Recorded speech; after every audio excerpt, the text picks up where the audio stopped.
with the subject in the region. Listening to this news, President, defense forces of Trinidad and Tobago are uninformed. Defense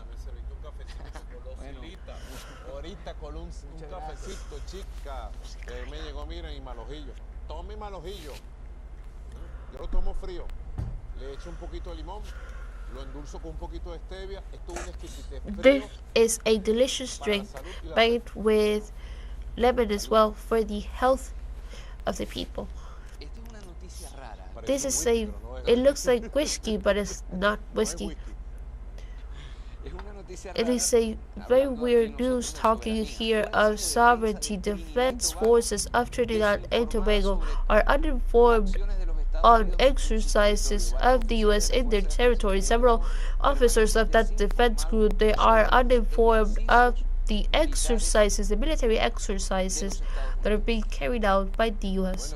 Well, that is a scandal today that I was watching as well in the communication media of Trinidad and Tobago and of all the Caribbean. I've been paying a lot of attention and receiving messages today. There was a very important visit in Jamaica of CARICOM, and at the face it was the Prime Minister of Barbados, Mia Motley, and several Prime Ministers that went to help Jamaica. I sat with our Vice Minister of the Caribbean, Riley Tumia, and all of the Prime Ministers that are in Jamaica, that Venezuela is at the order and the position of helping and supporting with all that is needed in Jamaica. Always Venezuela solidarity, with solidarity and Alma is at the order, because Jamaica, as well as in Cuba, Hurricane Melissa caused a lot of damages.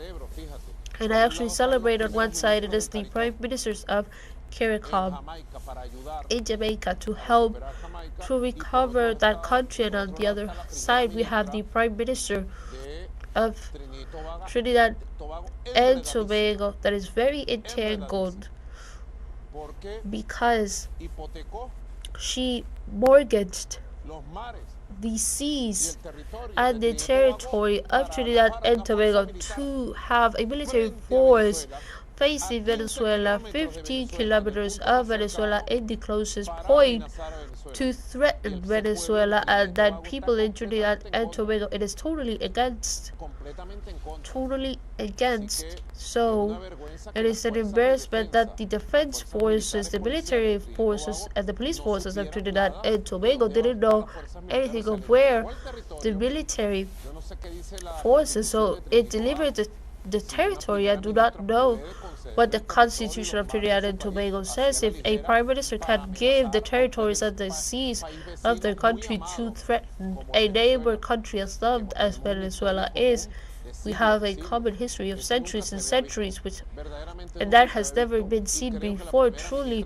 And I believe that the Prime Minister of Trinidad and Tobago will have a very negative future because of these steps that she's taking in this country. And then this next